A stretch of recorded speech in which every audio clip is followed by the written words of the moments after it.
정치적으로 논란이 뜨거운 이슈에 대해 다양한 의견을 들어보는 맞짱 토론 시간입니다. 어제 국회는 운영위원회를 열고 북한에 잇따른 도발과 일본 수출 규제 조치 등 외교 안보 현안들을 집중적으로 다뤘습니다. 청와대 비서실장과 국가안보실장, 정책실장도 모두 참석했는데 질문과 답변 과정에서 고성과 막말이 오가기도 했습니다. 먼저 출연자들을 소개해드립니다. 제 오른쪽으로 이재정 더불어민주당 대변인 나오셨습니다. 안녕하십니까? 네, 안녕하세요. 네, 그리고 제 왼쪽에 김연아 자유한국당 원내대변인입니다. 어서 오십시오. 네, 안녕하십니까? 네. 먼저 김연아 의원께 질문을 드려야 될 것 같습니다. 어제 국회 운영위원회 직접 참석을 하셨었고 네. 정의용 국가안보실장과 네. 거친 설전을 벌이기도 했습니다. 네. 북한이 최근 잇따라 발사체를 발사하고 있는데 이게 9.19 남북 군사합의 위반이냐 아니냐 이 문제였었죠? 예, 사실은 바로 전날 월요일에 국방위에서 그 북한의 무력 도발에 대한 규탄 결의안을 채택한 그 다음 날 네. 또 대통령께서 평화 경제를 언급하신 그 다음 날 바로 북한이 무슨 화답이라도 하듯이 미사일 발사를 또 시행을 했습니다. 그런 상태에서 열린 그 운영이었기 때문에 또 이제 오전에 NSC를 주관하고 정의용 실장님이 오후에 참석을 하셔서 북한의 이 미사일 발사와 관련된 안건은 굉장히 중요한 안건이었습니다.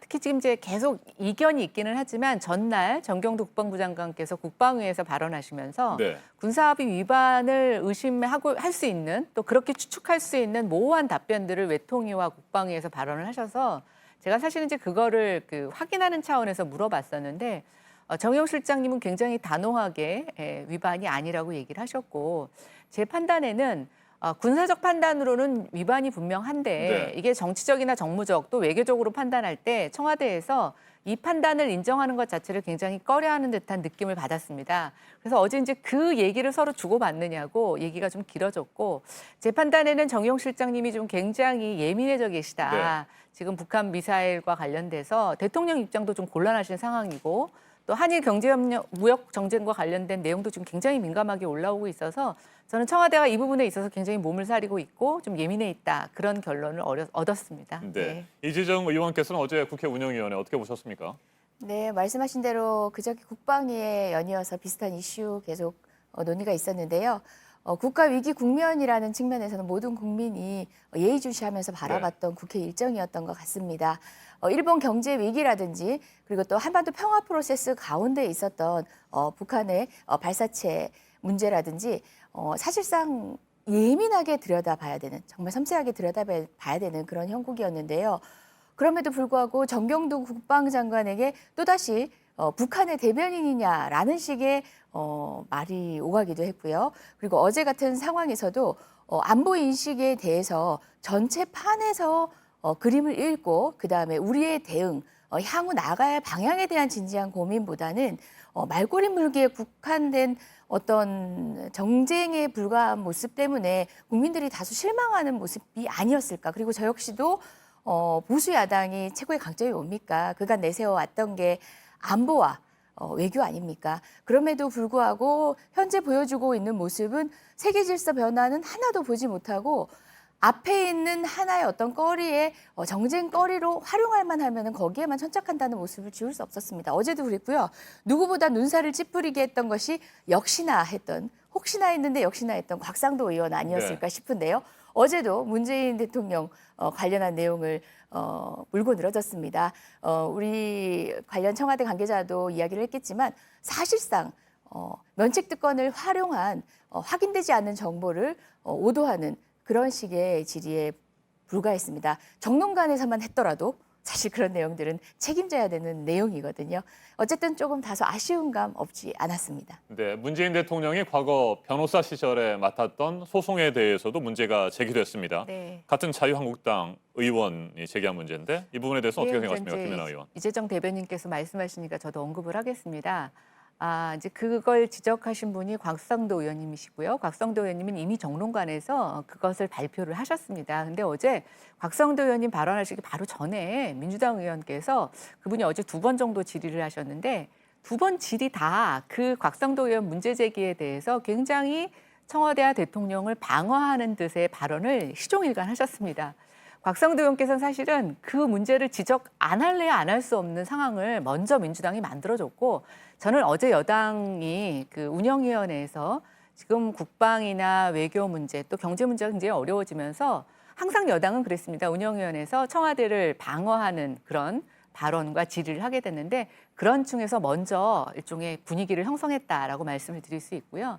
또 어제 이제 안보와 관련해서 사실은 청와대와 여당의 굉장히 안이한 것들을 좀 확인하는 자리였는데 표창원 의원께서 노영민 비서실장에게 북한의 핵실험이 문재인 정부 들어서 핵실험과 그다음에 탄도미사일 발사가 몇 번 있었냐, 자, 중장거리 발사, 미사일 발사가 그랬더니 그거에 대해서 답변을 못 하시더라고요. 그런데 표창원 의원의 그 두 번째 질의를 보시면 없었죠. 한 번도 없었습니다라고 얘기했습니다. 근데 그것도 역시 명확하게 팩트가 아닙니다.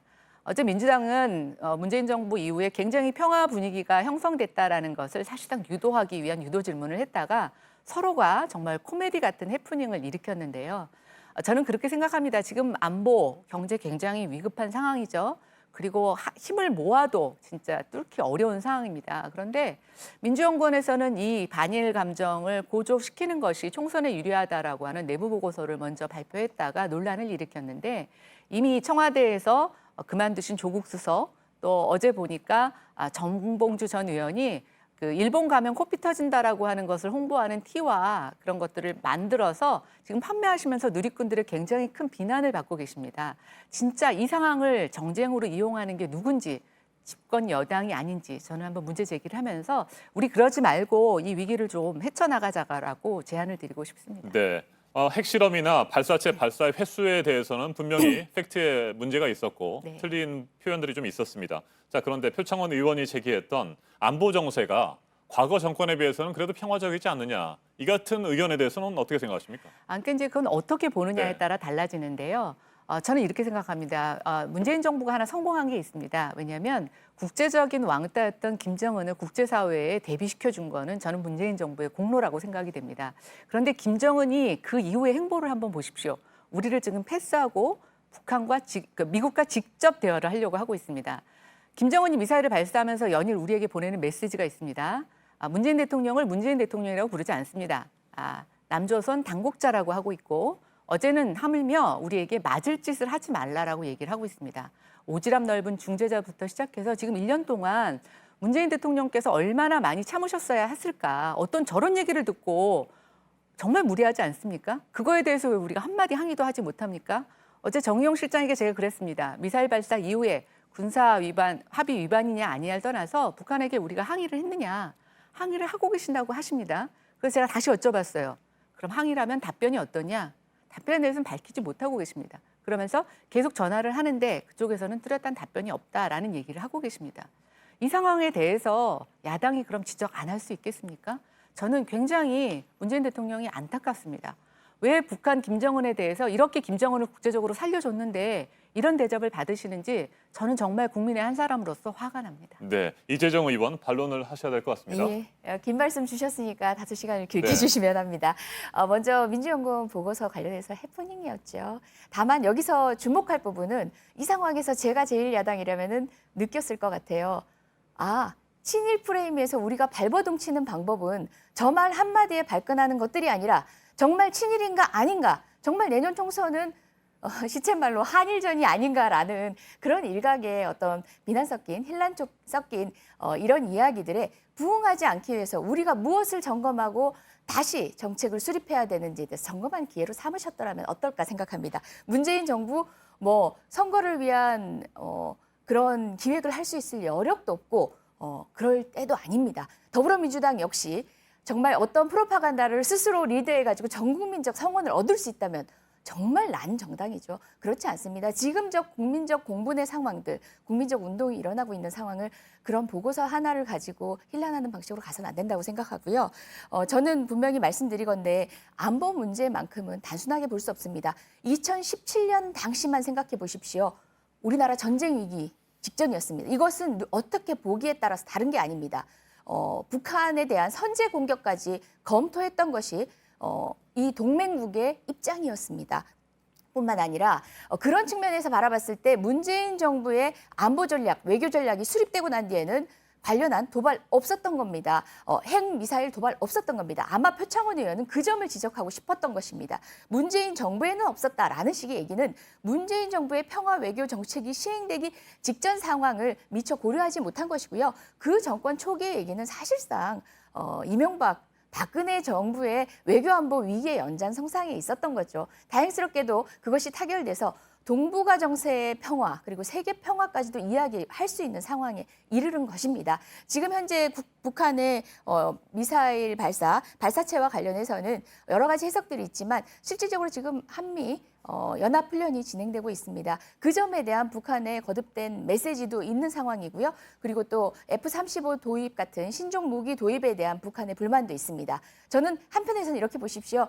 북한에 다 퍼주게 하고 외교안보 공백이다 하지만 그 와중에서도 우리 정부는 또 한미동맹을 위해서 하고 있는 일이 있다는 것도 또 외교에 있어서 보수적인 정당 입장에서는 또 평가해 주셔야 하는 부분도 아닌가라는 생각이 들고요. 물론 여러 가지 평가들이 있겠지만요. 저는 외교안보 문제만큼은 정태적으로 볼 수 없습니다. 단선적으로 볼 수 없습니다. 전체적인 시류의 흐름 그리고 국제질서의 흐름을 봐야 되는 굉장히 전문적 영역이라는 거 매번 강조하지만 네. 오늘도 부탁드리겠습니다. 알겠습니다. 외교안보 현재 상황에 대한 두 분의 말씀을 좀 들었습니다. 충분히 얘기하셨습니까? 예. 네. 반론 안 하셔도 되겠습니까? 네, 뭐 오케이, 다음 그럼, 주제로 네, 또 다음 주제로 시급한, 넘어가도록 예. 하겠습니다. 일본의 수출 규제 그리고 화이트리스트 한국 배제에 따른 대책으로 나오고 있는 것 중에 가장 핵심적인 것은 역시 한일 군사정보보호협정 지소미아를 파기할지 여부입니다. 어제 국회 운영위원회에서도 청와대 참모들이 파기 가능성을 시사했기 때문에 이 부분에 대해서 다시 한번 짚어보려고 합니다. 현재 더불어민주당과 자유한국당의 의견이 조금 엇갈리는 부분이 있는 것 같기도 하고요. 이 부분에 대해서는 먼저 김연아 의원의 얘기부터 들어보도록 하겠습니다. 예, 이제 아마 지난주 북한의 미사일과 관련해서 그 사격 거리와 관련된 논점이 있었습니다. 국방부 당초 국방부의 발표가 틀렸었는데 제가 이제 어제 그걸 확인하지는 못했는데 그게 이제 일본으로 받은 지소미아로부터 받은 정보에서 확인이 됐는지에 대한 부분이 이제 논란이 되면서 사실은 지금 다른 어느 때보다도 우리가 외교나 안보 쪽에 엄중한 상황에서 물론 일본이 굉장히 괘씸하지만 우리에게 도움이 된다면 이것을 그렇게 폐기하는 거에 대해서 좀 이렇게 더 신중하게 검토해야 되지 네. 않겠느냐는 의견이 있고요.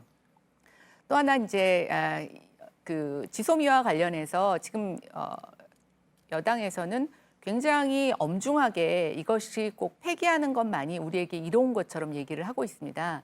근데 이제 저희는 다시 한번 당부드립니다. 외교와 안보에 있어서는 명분도 굉장히 중요하지만 실질적으로 국민의 안전과 국민의 이익이 더 중요하다고 생각해서 저희는 계속 그 신중한 입장에 대해서 문제 제기를 하고 있는 겁니다. 네, 자, 이 부분에 대해서 이재정 의원 말씀을 해주십시오. 예, 맞습니다. 외교안보 신중해야 합니다. 그리고 정부 여당 역시도 여러 가지 견해를 보태면서 이제 하나 통일된 견해를 갖고 있는 거 아닙니다. 지금 검토 중인 거고요. 신중히 검토 중인 겁니다.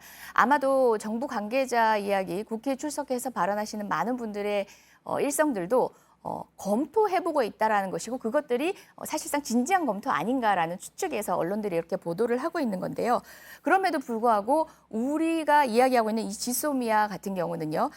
우리가 파기하는 것이 아니라 90일 전에 서면 통보하지 않으면 자동으로 연장이 되는 그런 시스템을 유지하고 있습니다. 사실상 교환되는 고밀도의 군사정보 이런 가치에 비해서는 협약의 형식 자체가 굉장히 허술한데요. 이것도 지적을 하지 않을 수 없습니다. 사실상 이명박 정부 당시에 국회 통제를 거치지 않고 비밀리에 추진되다가 국회 반발로 무산된 적이 있었습니다. 2016년 박근혜 정부 말기에 비로소 역시도 국회의 동의 없이 체결이 된 사실상 군사 관련된 이런 내밀한 내용들이 국가 간에 오간다면은 이것들은 국회 동의를 받는 게 마땅합니다. 형식도 하자가 있는 상황이긴 했는데요. 네. 어쨌건 간에 지금 실효성을 판단하기 앞서서 지금 우리가 또 맞닥뜨린 문제는 그런 국가적 이해관계, 3자 간이라고 하겠습니다. 미국까지도 포함된 내용입니다. 이해관계 안에서 달라지고 있는 안보 질서라는 겁니다.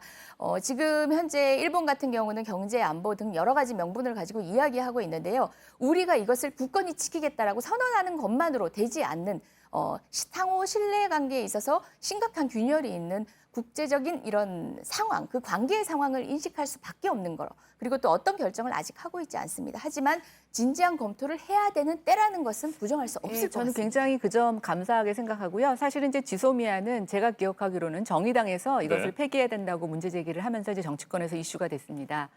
저는 그렇게 생각합니다. 이게 정치적으로 결정할 문제가 아니라 정말 우리 안전이 도움이 되느냐 아니냐를 갖고 판단해서 올려야 되는 문제라고 생각이 되고요. 그다음에 이제 또 하나 좀 말씀드리고 싶은 건 뭐냐면 지금 우리가 한일과 관련해서 뭐 여행을 가지 말자, 뭐 네. 또는 도쿄 올림픽도 보이콧하자, 뭐 이런 식의 얘기가 나오고 있습니다. 저는 일반 국민들 사이에서 자발적으로 일어나는 일들은 저는 충분히 할 수 있다고 생각하고 필요한 일이라고 생각합니다. 그러나 어제 몇 가지 해프닝이 있었죠. 특히 이제 중구청장이 공식적으로 불매 운동을 하는 그 현수막을 걸었다가 이게 WTO에 제소될 가능성이 있어서 어제 김상조 실장님하고 제가 이제 대화에서 나눴는데 청와대에서 그렇게 하지 말라고 해서 이제 다시 철거를 했던 일이 벌어지고 있습니다. 저는 조금 우리가 신중할 필요가 있고 특히 집권 여당에서는 이런 부분에 있어서 선동의 오해를 받을 수 있는 부분들이 지금 나타나고 있습니다. 저는 좀 진중해 주실 것을 굉장히 당부드리고요.